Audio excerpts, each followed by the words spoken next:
wish ko lang. Sa wakas, araw ng pagtatapos sa Fama Elementary School. At dahil espesyal na araw ito para sa mga estudyante, kahit papano ay gusto ng mga kaklase ni Cecilien na makapanood din siya ng kanilang closing ceremony.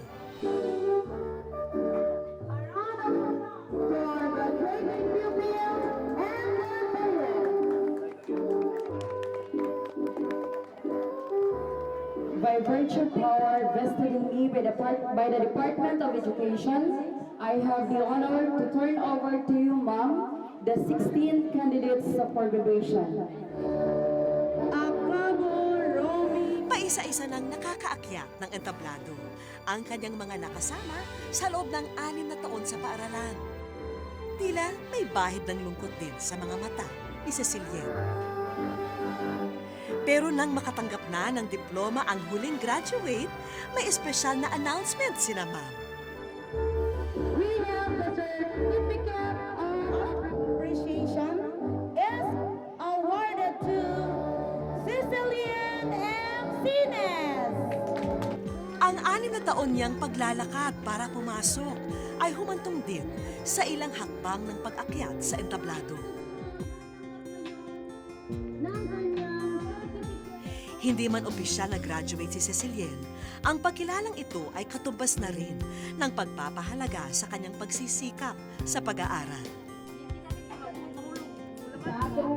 Hindi ako kalaman. Sa tuwang representative sa National Office. Ug ako tang gipanginaot kaninyo mga kabataan nga himuon siya ninyong example o ehemplo sa inyong pagtuon. Kay bisan pa man sa iyang kahimtang karon, nakita nato ang iyang kasibot sa pagtunga dinhi sa pangtulungaan alang sa iyang edukasyon. Ibinahagi na rin ng kanilang prinsipal ang programa na katuwang sa mga kaganapan sa araw na ito. Congratulations! Nabisan pa man sa mga pagsakripisyo nimo, at least natupad ang imuhang mga pangarap. O kini karon ang programa sa GMA7, gitubag nila ang wish ni Celine. Ang wish ko lang o programa. Tila natutulala pa si Cecilien sa mga pangyayari. Hilak ko kalipay. Samantala, nakahanda na ang graduation gift namin para kay Cecilien sa kanilang bahay. Kaya pag uwi nila, ito na ang bumungad sa kanila. Ang kanyang bagong mini sari-sari store. Ang ating dalaga, maaari nang maging tindera. Thank you. Nalipay ko. Anak, nanag yun mi. Gamay kong inabuyan. Nahilak ka? Ako lang ihilak akong kalipay. Wala gyud ko magdam sa akong kinabuhi. May nga na dahi ko.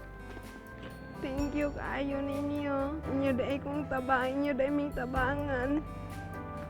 Ako kay may upasalamat sa grasya nga iyong ibulig ka na mo. Sisikapin din daw nila na mapangalagaan at matutunan ang bagong negosyo. Mukhang excited din si Cecilien. Kung ano man ang kahinaan sa pagkatao ni Cecilien, hindi niya hinayaan na magpatalo rito. Bagkus, higit na pinatatag niya ang kanyang determinasyon upang sundin ang binubulong ng kanyang puso. Ang mahalin ang pag-aaral nang matutunan niyang harapin ang mundo at ang kanyang pangarap.